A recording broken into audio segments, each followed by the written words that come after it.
रामराम मंडळी, जय कानादेश। तर ये बोलते आपला परवडाना है, इसमें सन केबल एंड वायर इसनी एक कंपनी है, वायरनी कंपनी आहे। त्याचा कंपनीने ॲडव्हर्टाइज साठी आपण टी शर्ट बनायले त्यातले, आणि यातले टी शर्ट मीडियम म्हणजे त्याचे वाटणं होता सगळा।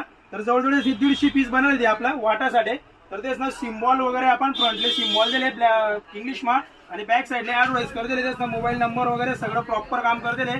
यामध्ये आपण वाटासाठी मीडियम जे टी शर्ट लागणार त्या टी शर्ट बनायचे दिलेत बॉ। त्यानंतर येस ना ऑफिस स्टॉप साठी पण आपण बनायले, जसं त्याचे कंपनीमध्ये स्टाफ आहे, त्या स्टाफना पण आपण प्रॉपर बनाय दिले। त्यावर पण त्यातले व्यवस्थित जसं प्रोफेशनल वाटायला पाहिजे म्हणून इंग्लिश मा आपण सिम्बॉल बनाय दिले, आणि फ्रंट साइडले पण प्रॉपर सिम्बॉल लाय दिले। तर तेच ना अंग मध्ये घालले, तेच क्वालिटी वगैरे एक नंबर दिले त्यातले। ते स्वतः सांगेन की आपण कपडा कसा बनाय दिले। कापड वगैरे एकदम भारी दादा, कापडचं काही टेन्शन नाही, आणि या क्वालिटी मध्ये दुसरं कुठं भेटत नाही। प्रिंट वगैरे कशी वाटली तुम्हाला? प्रिंट वगैरे भारी, प्रिंट म्हणजे वॉशेबल आहे, टेन्शन नाही। तुम्ही आपल्या कस्टमरांना काय सांगता की आपल्याकडे एकदा अवश्य भेट द्या इथं महाजन कलेक्शनला। क्वालिटी पहा, आणि असा रेट कुठं भेटत नाही। ठीक, धन्यवाद।